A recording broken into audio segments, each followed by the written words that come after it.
Hello again. Denise Dealbart here. I want to speak to you about the messiness of grief. When we lose our loved one, we don't see that grief is messy.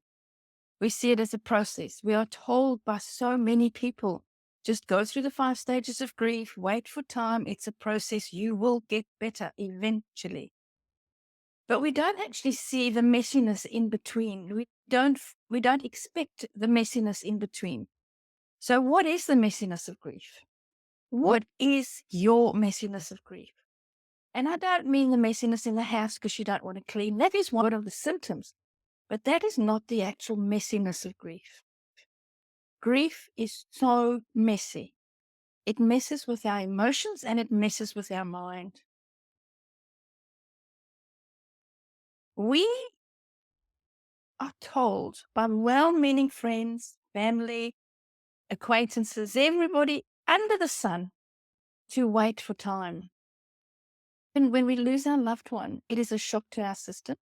It is trauma. It is a traumatic event. But we don't recognize it as trauma.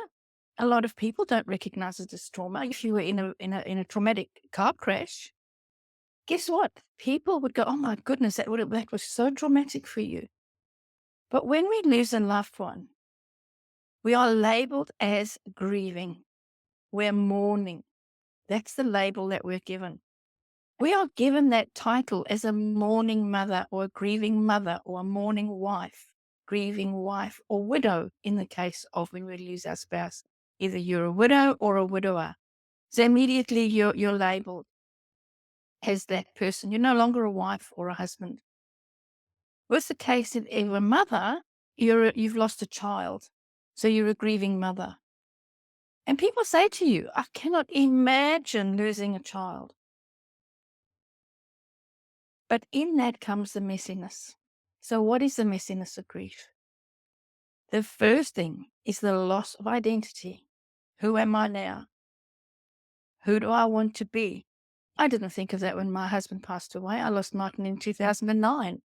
All I knew was that I had lost my husband suddenly to a blood clot. I was in that messiness of, what do I do now? My world had been turned upside down. Now I'm not alone in this. Your worlds get turned upside down. Whether you have lost somebody suddenly, like I did, or we nursed that person through illness, through the ups and downs, through the hope of maybe getting better, and then boom, they're gone. You've lost them. They've passed away. The messiness in the silence of grief is unimaginable. And it's not something that you can logically think through. We think that we need to, okay, what do I need to do next? What do I need to do next? I need to do this. I need to read a book. I need to join a group. I need to speak to somebody.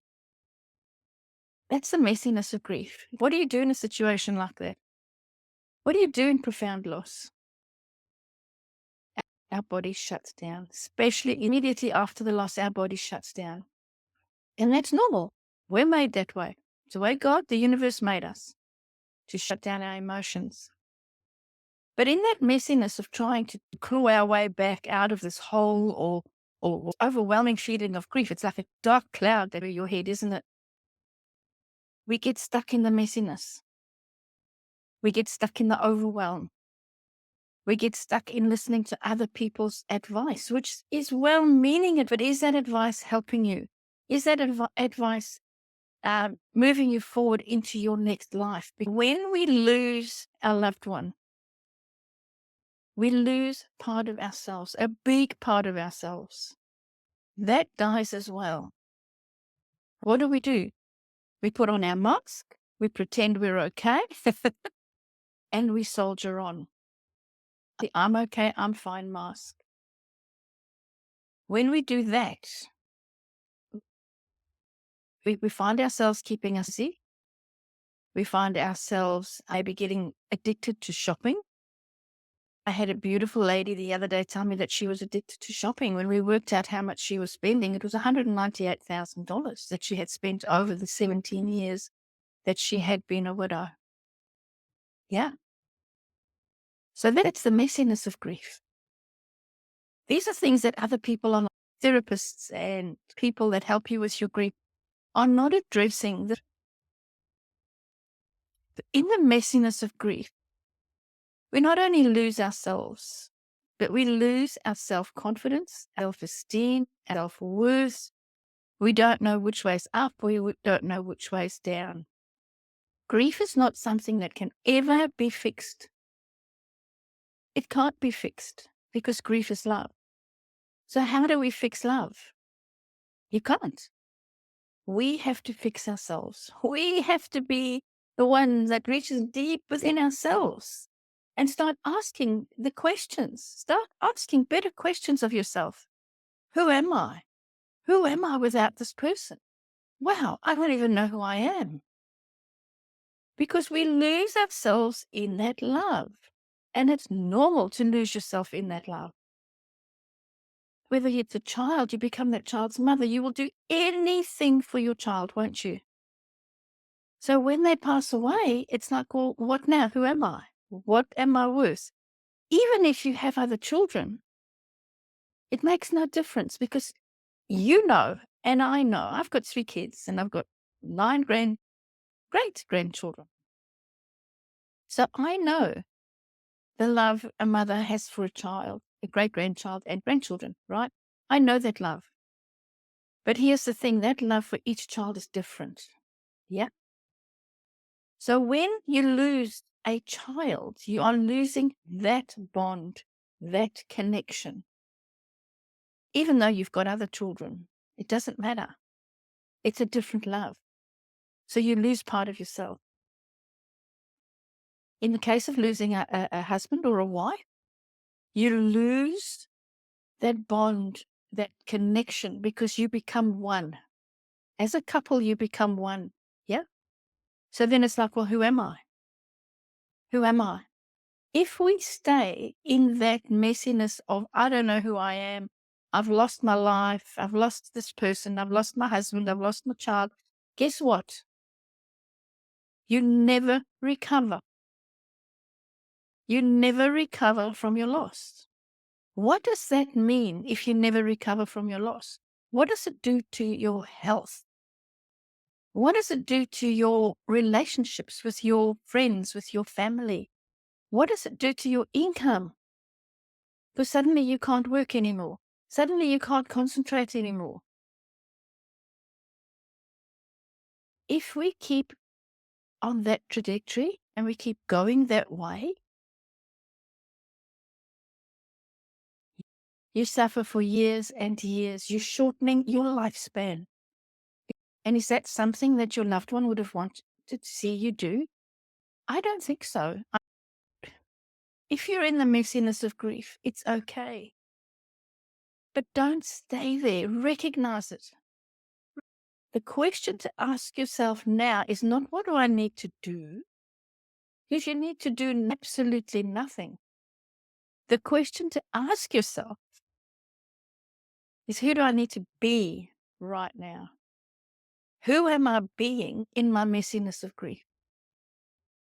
For a lot of you, I know that's a question that you've never asked yourself.